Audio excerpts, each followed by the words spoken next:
আমরা জানি যে 1 বছরের মধ্যে অ্যাসাইলাম ফাইল করার নিয়ম আছে।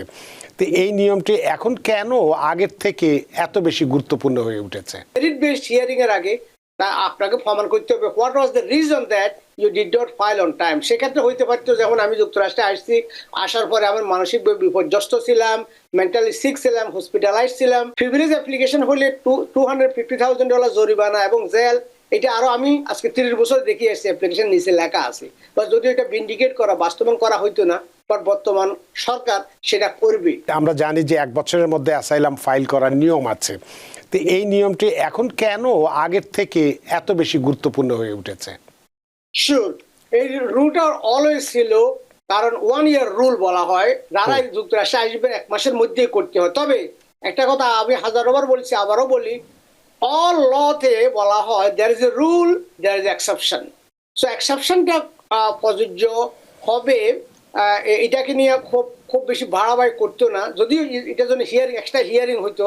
আসল মেরিট বেসড হিয়ারিং এর আগে তা আপনাকে প্রমাণ করতে হবে what was the reason that you did not file on time. সেক্ষেত্রে হইতে পারতো যখন আমি যুক্তরাষ্ট্রে আসছি, আসার পরে আমার মানসিকভাবে বিপর্যস্ত ছিলাম, মেন্টালি সিক ছিলাম, হসপিটালাইজ ছিলাম, বিভিন্ন কারণে হইতে পারে, টাকা পয়সা ছিল না, মেনি থিং হইতে পারে। বাট যেটা আপনি লক্ষ্য করছেন, অনেকগুলো আছে সাইলেন্ট ল, অনেকগুলো ল ছিল যেটাকে ভিন্ডিকেট করতো না বিভিন্ন পলিটিক্যাল কারণে। যেমন যুক্তরাষ্ট্রের ডেমোক্রেটিক পার্টি ছিল ইমিগ্রেন্ট বান্ধব।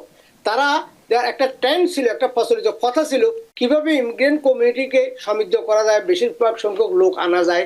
কারণ ডেমোক্রেটিক পার্টি ভ্যালু হচ্ছে, তারা মনে করে যে যত বেশি ইমিগ্রেন্ট আসবে তত বেশি যুক্তরাষ্ট্রের উন্নয়ন হবে, তারা ট্যাক্স পে করবে, তারা নতুন ইন্টারভেনশন করবে, তারা নতুন ব্যবসা বাণিজ্য সৃষ্টি করবে, নতুন কর্ম যোগ দেবে, নতুন বিজনেস খুলবে।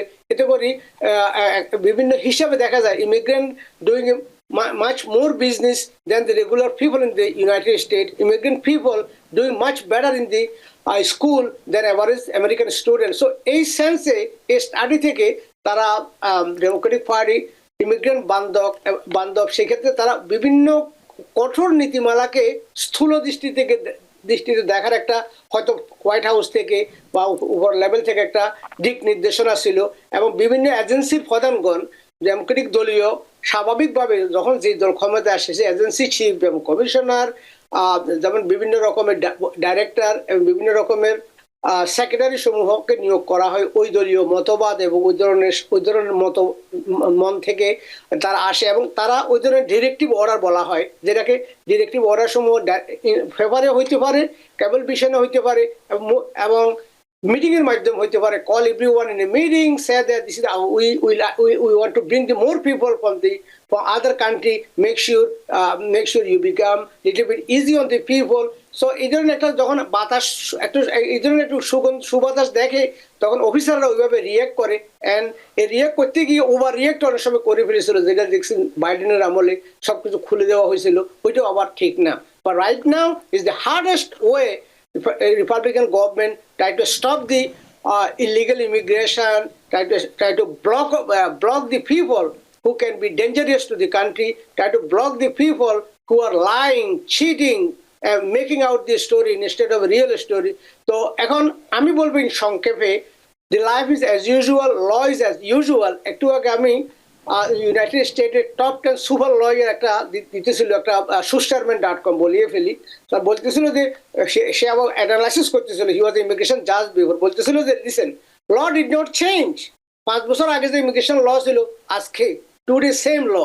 আজকে টুডে এডজুডিকেশন অফিসার গুলা ফিল্ডে যারা আছে, 95% adjudication officer still there. So therefore এখানে হতাশ হওয়ার কিছু নাই। অনলি ডিফারেন্স হবে আপনারা গাফিলতিপূর্ণ অ্যাপ্লিকেশন যেন না করে। এটাকে বলে ফিকটিশিয়াস এন্ড ফ্রিভিলেজ অ্যাপ্লিকেশন।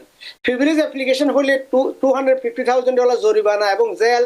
এটা আরো আমি আজকে 30 বছর দেখি আসছি, অ্যাপ্লিকেশন নিচে লেখা আছে। বা যদি এটা ভিন্ডিকেট করা বাস্তবায়ন করা হইতো না, বাট বর্তমান সরকার সেটা করবে।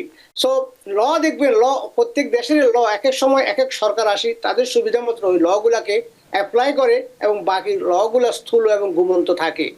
এই ছিল আমার রেসপন্স।